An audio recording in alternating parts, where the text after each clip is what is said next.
Bom, eu já coloquei a máscara novamente, porque eu vou para o nosso segundo bate-papo do dia, porque muitos pais irresponsáveis por crianças estão passando dificuldades na hora de acompanhar os exercícios escolares em casa. Você está passando por isso por aí? A gente vai conversar com a doutora em psicologia, Elizabeth Lemes de Souza Martins. Você pode mandar a sua pergunta no 3201-7700. Boa tarde, doutora. Seja muito bem-vinda. Boa tarde a todos os telespectadores, e especialmente aos pais, né, os responsáveis pelos nossos queridos estudantes nesse momento.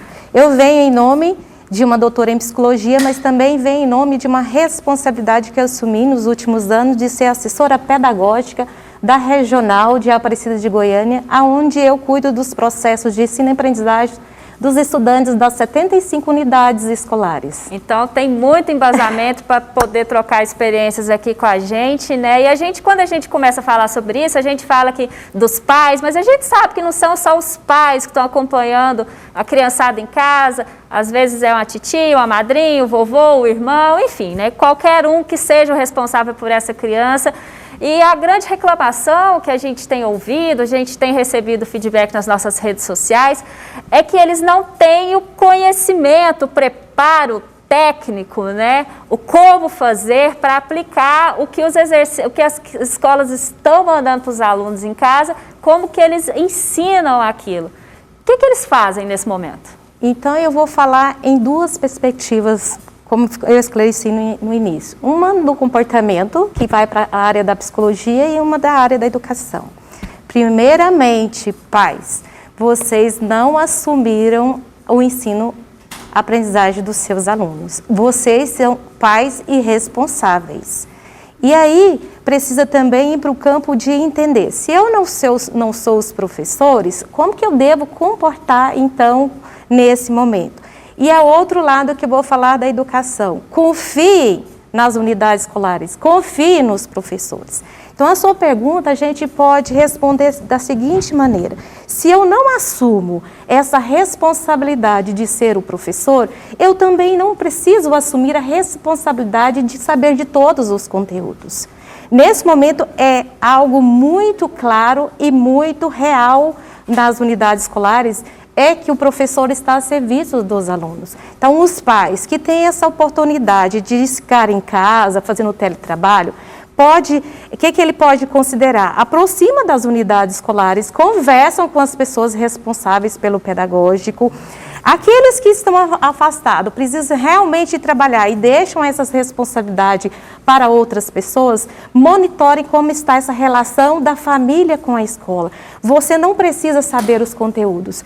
As escolas, nesse momento, no todo o conjunto de ensino-aprendizagem, a gente desenvolve competências específicas, que são dos conhecimentos, dos conteúdos, as competências cognitivas, as competências emocionais e sociais. O que os pais podem fazer nesse momento? Colaborem com os seus filhos nas competências emocionais, que é essencial nessa época de pandemia. A gente tem visto muitos vídeos nas redes sociais, né, falando das mães, dos filhos que estão dando birra e perguntam como que a professora consegue fazer essa criança concentrar dentro da sala de aula, vangloriando agora o serviço, né, o trabalho dos professores, que antes não era, entre aspas, né, muito bem visto. É fácil, põe as crianças dentro da sala de aula e ensina e pronto, né? E aí elas estão vendo a dificuldade agora, né, para que a criança fique quieta, preste atenção, faça o dever naquele tempo. E aí as mães estão indo para as redes sociais, pelo amor de Deus, os professores são maravilhosos e tal. Eu queria só fazer essa vangloriação ao trabalho dos professores, que eu acho que por muito tempo, né, e ainda se eles nem são tão valorizados, principalmente financeiramente, né, e eu queria perguntar o seguinte: os professores, eles estão dando esse feedback para os pais ligam na escola, querendo saber, tem grupos de WhatsApp. O que os pais também podem pedir socorro diretamente nas unidades escolares, como a senhora tem dito, né? Isso, eu vou falar um pouco da realidade das unidades escolares estaduais, mas não é diferente das unidades também particulares, porque, de certa maneira, eu convivo com esses profissionais desta modalidade também. Então, desenvolvemos grupos de WhatsApp, grupos também de próprio site das unidades escolares. Agora nós dissemos que não somos mais professores somente, somos Digital Classrooms, porque agora nós damos os nossos shows. Como é que chama? Digital Classroom. Digital Classroom. Agora nós somos isso. Não tem o Digital Influencer? Agora os professores são assim. Eles estão abertos nesse sentido, de conversar com os pais. Os canais de comunicação continuam os mesmos, telefone. Os pais também podem cobrar esse alocamento deles dentro desses classrooms, desses grupos de WhatsApp, especialmente se forem crianças e menores de idade, né, que precisam de todo o respaldo dos pais. Porque os professores estão abertos, as equipes pedagógicas das unidades também estão abertas a esse diálogo com os pais. E aí, quando as pessoas estão em casa, elas estão lá fazendo as atividades, aquilo pode ser um momento de união da família também, né? De convocar o pai, ou a mãe, a família toda para fazer a tarefa, para fazer uma leitura. Isso também pode ser uma memória das crianças nesse momento. Exatamente. É criar esse clima que seja positivo para as crianças e para os adolescentes e até os adultos que estão estudando. A gente está falando só da educação básica, mas isso também, ele foi para o campo do ensino superior também. Cria essas rotinas de saber que os alunos têm um horário de estudar. Não fica esticando o dia inteirinho com atividades também escolares. O importante é fazer as atividades escolares naquele mesmo horário que a escola, exatamente, que ele já estava acostumado a estudar. Isso. Pais, não se ocupem o dia todo com eles. Vocês não mudaram, vocês continuam pais, vocês continuam pessoas que podem contribuir nesse momento com habilidades. Então, essas habilidades que eu falei emocionais, nesse momento a gente pode destacar a questão do capital psicológico positivo, que é essa autoconfiança, levar que a gente pode, que as coisas estão agora nesse momento, mas as coisas podem mudar. Você está fazendo atividade agora com o seu pai, com a sua mãe, com a sua tia, com o seu avô, mas você vai fazer com a sua professora, especialmente as nossas crianças. Eles precisam muito desses vínculos com os professores para aprender mais. Estão dando birra, chorando, querendo os professores. É o momento de mostrar que eles podem conversar com os professores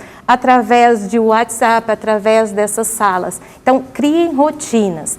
Não é o dia todo fazendo isso. E podem contribuir, sim, família, jogos, assistir vídeos, coisas que possam melhorar esse convívio dentro da sala de aula que está dentro das casas dentro agora. Da sala da própria casa, isso, né? Para a gente finalizar, qual que é a dica principal que a gente pode passar para os pais, para ficarem tranquilos, como a senhora mesmo disse, né? Eles não estão incumbidos desse processo de ensinarem os filhos, é só uma fase que está acontecendo agora, né? Que mais para frente a professora em sala de aula vai recuperar todos esses conteúdos, né? A gente sabe que para os adolescentes esse tempo vai ser um pouco mais curto, principalmente para quem vai prestar Enem, que as inscrições estão abertas, né?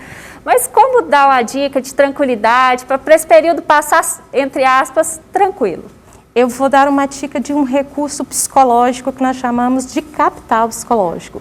Ele possui 4 dimensões.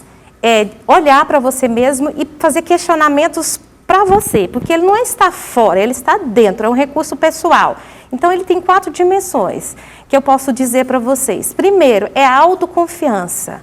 Eu estou confiando em mim, que eu posso, o que eu sei de fazer de bom, o que eu posso contribuir com o meu filho.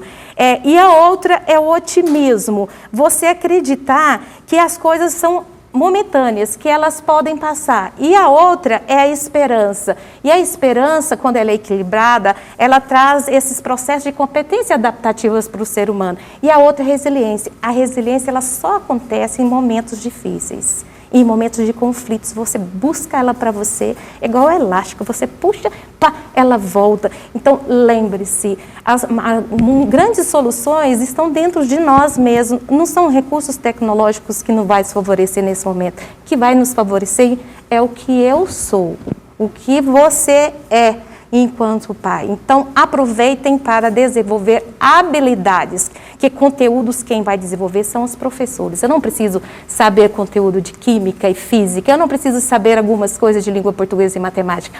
Eu preciso só reconhecer que os meus filhos precisam de atenção e carinho e serem realmente cuidados pela família nesse momento. Tá certo, eu agradeço a participação da Elizabeth Leme Souza Martins, ela que é doutora em psicologia, nos trouxe aqui valiosas informações. Muito obrigada pela sua presença aqui no TBC1. Então, boa tarde a todos e o meu abraço a todos os pais, guerreiros que estão junto com os professores também, que são guerreiros em casa.